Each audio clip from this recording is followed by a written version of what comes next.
Hey, my name is Dr. Ruthie. I'm a professional sexuality educator over at exploringintimacy.com. But today I'm here thanks to the great folks at funwares.com who are making it possible for me to answer your questions on sex and relationships. So many thanks to funwares.com. Go on over, say hi, check them out, and tell them I said thank you. And you can send me a question if you're interested in seeing it answered here on YouTube.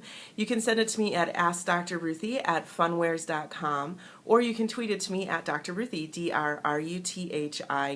Got a great question by email. Let me read it out loud to you. I will disguise the name as I go. Dr. Ruthie, my wife and I have decided to try pegging, and we've chosen two products, the Nexus Junior and the Dildo Slim. We realize that they are both strapless, but we've decided to purchase a harness for stability. Could you give us your opinion on which harness would be the best for the products we've chosen and my pegging experience? Thank you so much. Well, I am so pleased to receive your email. Congratulations. Judging from the genders and the names involved in this email, I'm going to assume that you're a heterosexual couple and that you're interested, as you said, in pegging. For folks who don't know what that is, pegging is women wearing a strap-on harness, so wearing a dildo strapped onto their, to their torso, about where it would be if they had a flesh cock, and giving anal sex to their partners. So yay, lots of fun. So now we all know what pegging is. Those are both really good products. They're high quality. Nexus makes good stuff. Dildo makes good stuff. The Slim is a great beginner because when we're just starting with anal play, we want to have smaller products. Make sure that if you haven't already been doing this for a long time, that she warms you up with lots of really good high quality thick water-based lube.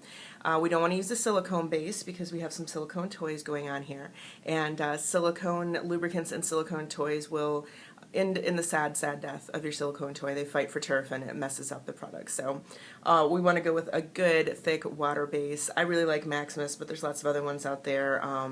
Sliquid makes a good thick water base. Lots of good brands, So anyway, you want to know about different products. So there's different kinds of strap-ons to kind of give people a little background that you kind emailer already know, so be patient with me here. You can buy a strap-on harness that a dildo fits into. It'll have a nice flared base that kind of fits into the hole of the harness.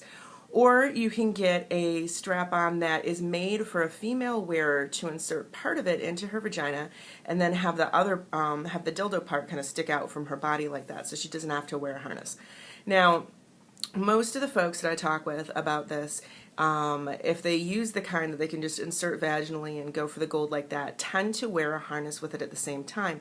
It helps to hold it in place better. It helps to keep the vaginal muscles from getting tired from holding on to its side of the dildo, and just makes it a little more stable in general. Plus, you kind of look sexy and badass with a good strap-on harness on, so that's hot too.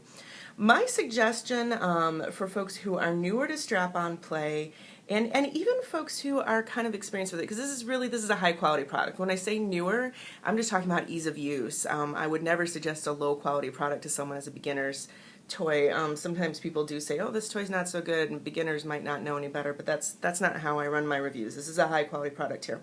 I really like Spare Parts brand, and they do have those at funwares.com, but even if they didn't, I would recommend Spare Parts.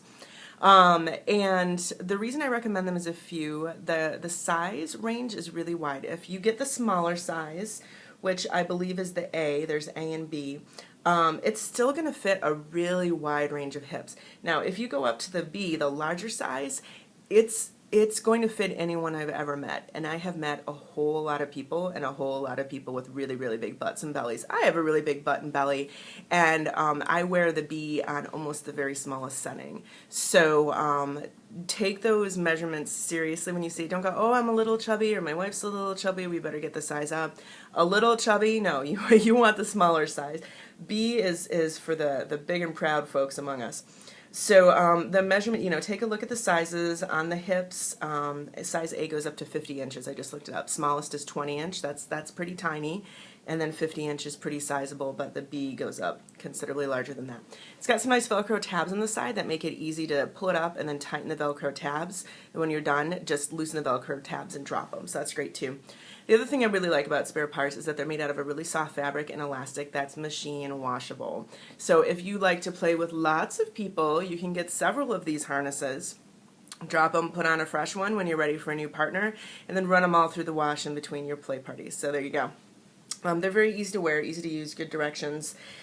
And they're comfortable. The spare parts jock is made, it's designed for a female wearer, and you'll notice that on the pictures that the hole where the dildo goes through, or where your innie outie dildo goes through, is a little lower on her body, and that is kind of where you want it, because when it's lower, then it's easier to get the dildo in for the vaginal part, for that double-ended one. So that's a good choice. Now, if you are interested in wearing a strap-on harness, I just want to put it out there that there's also one called the spare parts deuce. And that one is made for male-bodied wearers. You can add a dildos that you have your own penis and you have a dildo, or you can tuck your package inside and wear a dildo a little bit higher up, so it's not like mashing you right in your junk, you know? And so there can be a lot of fun with that too. Female body people can also wear the deuce if you want to share it. But you know, for what you want, I would go with the spare parts jock. I think that's your best bet. Comes in some cute colors, white and purple and pink and black. You know, you go with whatever works for you. And you're using those good water-based lubes. That means it'll be easy to wash. Another good reason to avoid the silicone. It's a little harder to wash out. I'm Dr. Ruthie. I hope that this suggestion helps for you. Have a lot of fun with your pegging, and good for you for exploring all the fun different ways there are to have sex and pleasure. I'll see you at the next video.